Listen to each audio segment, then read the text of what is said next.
I stand before you today not with easy answers, but with a burning question that echoes through the streets of our cities, through the silence of our homes, and through the broken promises of our past. Where do we go from here? We have marched through the valleys of despair and climbed the hills of hope. We have endured the darkness of injustice and caught glimpses of the morning light of possibility. But now, my brothers and sisters, we find ourselves at a crossroads, not of convenience, but of conscience. The path behind us is stained with struggle, and the road ahead demands courage, vision, and unity. We can no longer wander in circles of complacency, nor rest in the comfort of progress made. The time has come to face the future not with fear, but with fierce determination. We must ask, not just with our lips, but with our lives, where do we go from here? We live in an age where motion is mistaken for progress and silence is confused with peace. But there is a danger greater than opposition, and that is stagnation, the peril of standing still when the moment calls for movement. We find ourselves in a time when the illusion of advancement so often masks the reality of delay. We have come far, yes, but the question remains, have we truly moved forward, or have we merely learned how to walk in circles that lead us back to the same broken promises? Complacency is not calm, it is surrender. It is not patience, it is the quiet death of potential. And in this hour of decision, we must recognize that the greatest enemy to justice is not the voice that shouts in hatred, but the heart that whispers, "Wait a little longer."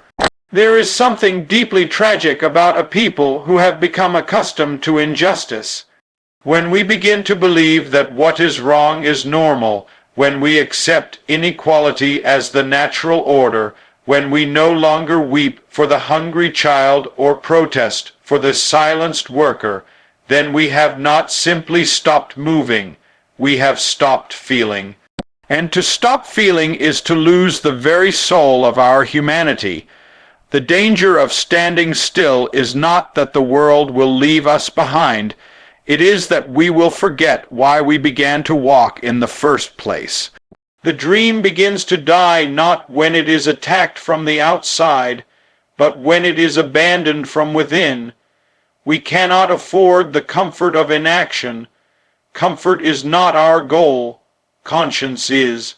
It is easy to settle into routines, to convince ourselves that change will come if we wait long enough, vote right enough, pray hard enough. But even prayer demands footsteps. Even faith without works is dead. What good is a vision if we do not have the courage to chase it? What power lies in truth if we are too timid to speak it? What justice can we claim if we are unwilling to suffer for it? To stand still is to risk everything we have fought for. Progress is not promised, it is pursued. Every generation must wrestle with the question of its own responsibility. We are not judged merely by what we inherit, but by what we do with the moment history hands us. If we look around and see pain, division, and despair, let it not be said that we stood silent while the world cried out for healing.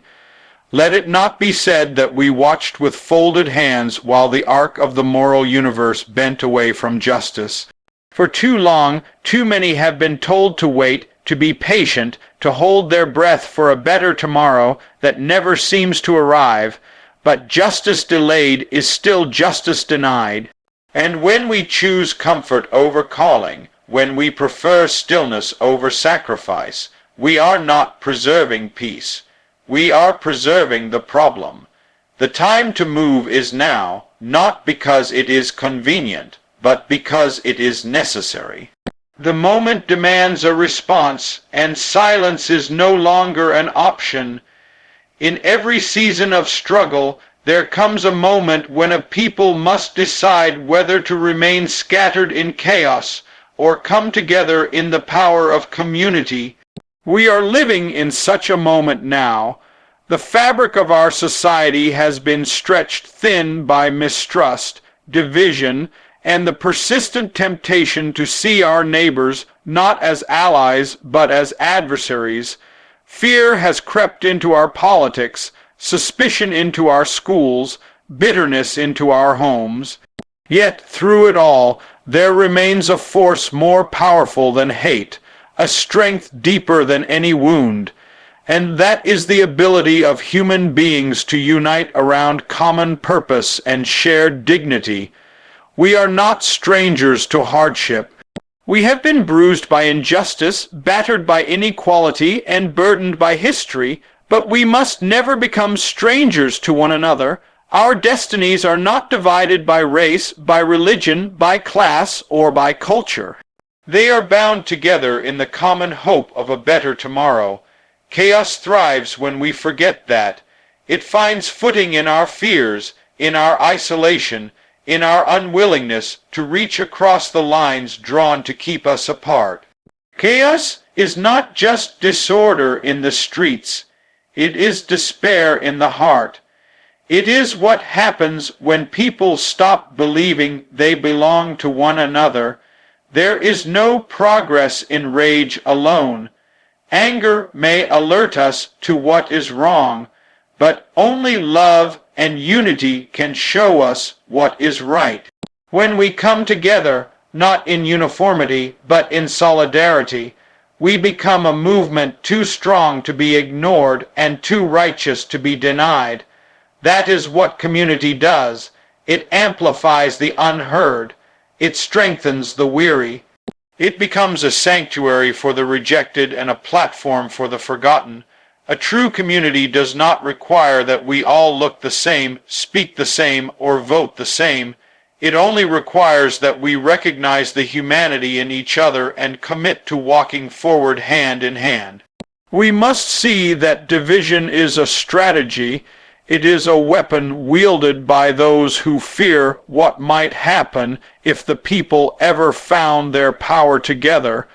But the truth is, we are stronger when we stand side by side. A wall cannot withstand the pressure of unified voices. A system rooted in inequality cannot survive the force of people who are no longer willing to be separated by lies and labels. When we choose community, we are choosing to build something lasting, not a fragile peace born of silence, but a living, breathing fellowship born of courage, compassion, and truth. We must learn to listen again, not just to those who agree with us, but especially to those who don't. For every voice holds a part of the answer, every experience carries a lesson, and every person, no matter how different, is a thread in the great garment of our shared humanity. There is no solution in shouting past one another, in building barriers of blame, or in retreating into echo chambers of comfort. We must lean into the hard conversations, the inconvenient truths, the uncomfortable empathy that allows us to see through someone else's eyes. Only then can we begin to replace suspicion with understanding, hostility with healing, and chaos with community. There comes a time in every struggle when marching alone is not enough, when words must rise beyond protest and take the form of purpose. The fight for justice cannot survive on emotion alone. It must be grounded in vision, rooted in values, and driven by a purpose higher than personal gain. We are not merely marching for laws to change or for policies to shift. We are marching for the soul of a people, and if we are to answer the question, where do we go from here, then we must begin by reclaiming our moral compass, that inner guide that knows the difference between what is easy and what is right. Our nation suffers not just from broken systems, but from broken spirits. We have wandered so far into the wilderness of greed, division, and power that we have lost sight of our moral direction.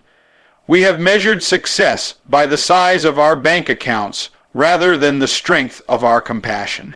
We have celebrated convenience over character, comfort over courage, profit over people.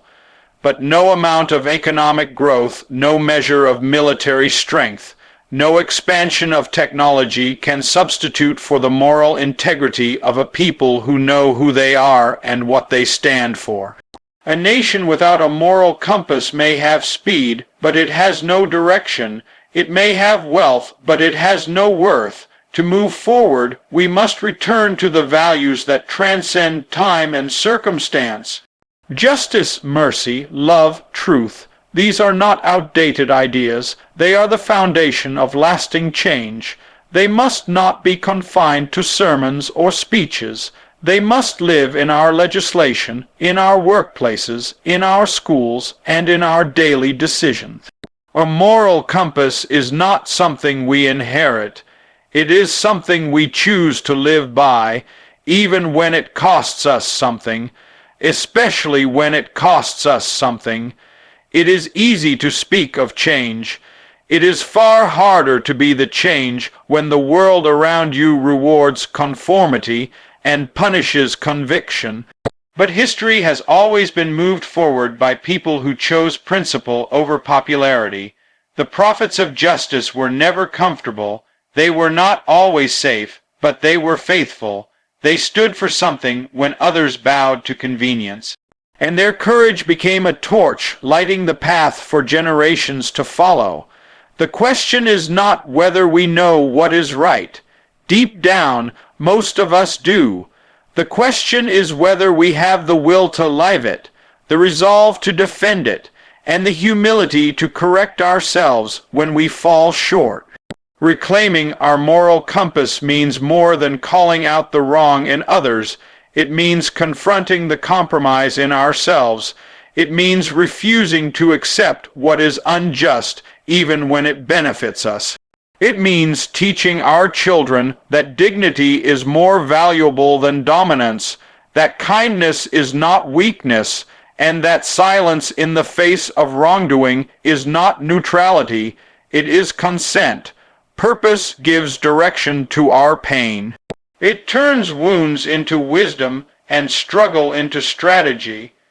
When we root our movement in something larger than ourselves, we find strength we did not know we had. We discover that we are not simply resisting oppression, we are building a future where justice is not a dream but a practice, where love is not just a sentiment but a standard, where we do not ask how far we can rise above others, but how far we can rise together.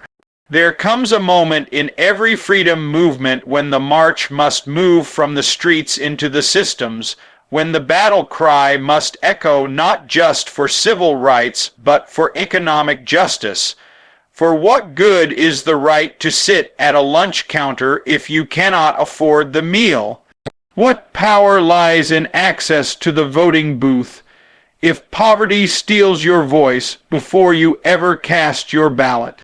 The next phase of the dream must stretch beyond integration and into elevation, into the lifting up of the poor, the working class, the families living paycheck to paycheck, the laborers whose backs have built this nation, but whose hands still come up empty. Poverty is not just a lack of money, it is a lack of opportunity, a lack of security, a lack of dignity. It steals dreams from children before they are old enough to speak them. It cripples the hopes of the elderly who have given their lives to work yet face their final days in fear. It traps whole communities in a cycle of despair that no speech alone can break. Economic justice demands more than sympathy. It demands structural change.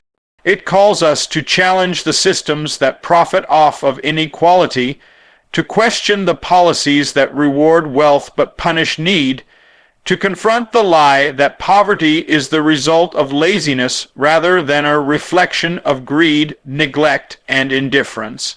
The dream that was spoken on the steps of the Lincoln Memorial cannot end with the desegregation of public spaces.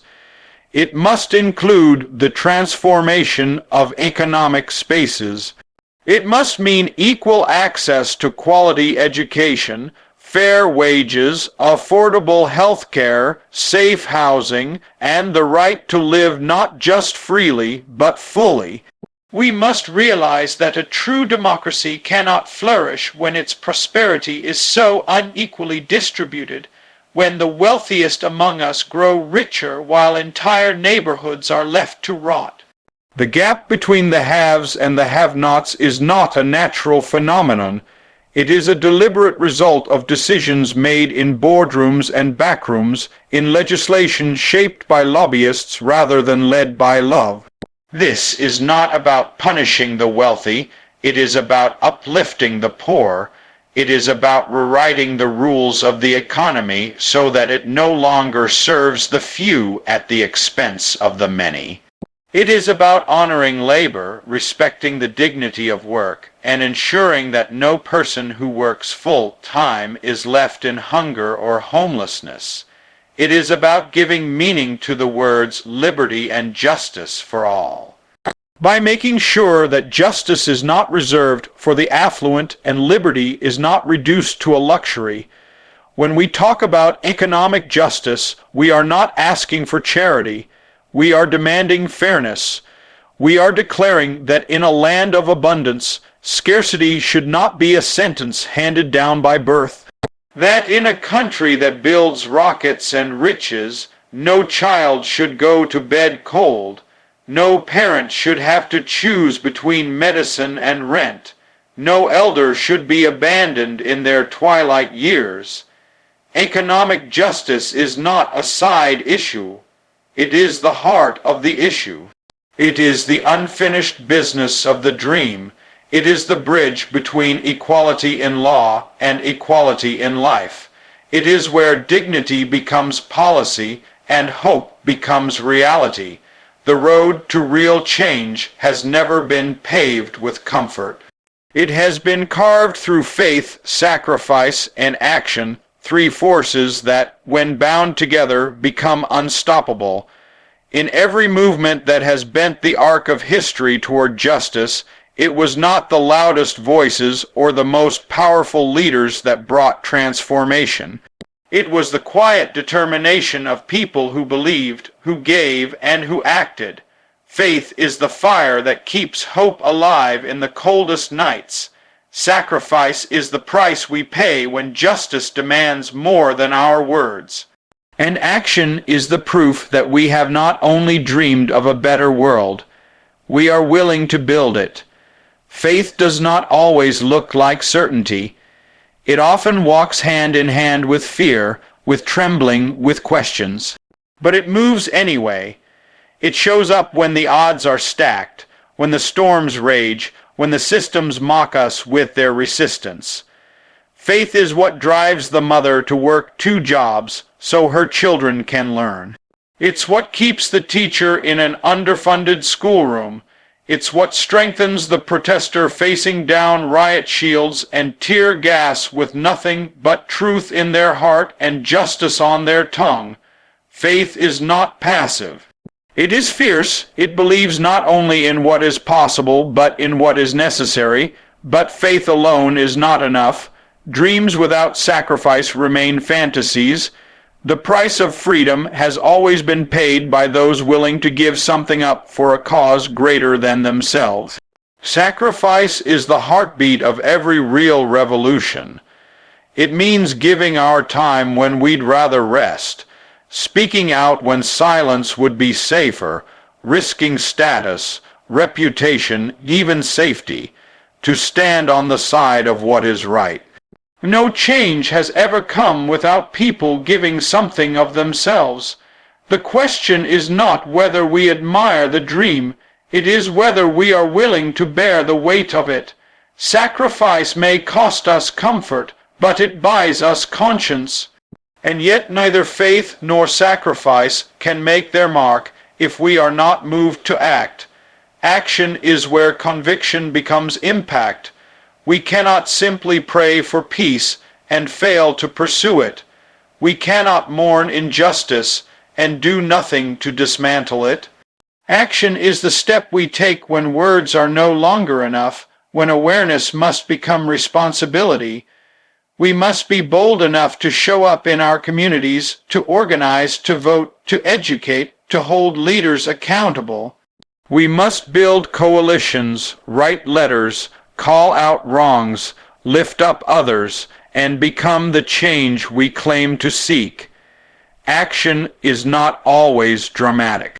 It often looks like everyday courage, doing the right thing even when no one is watching, lifting a voice for the voiceless, extending a hand to the weary, choosing love in the face of hate. Faith gives us the vision. Sacrifice gives us the investment. Action gives us the impact. When these three forces are alive within a people, nothing can hold back the tides of justice. It is not enough to believe quietly or to feel deeply.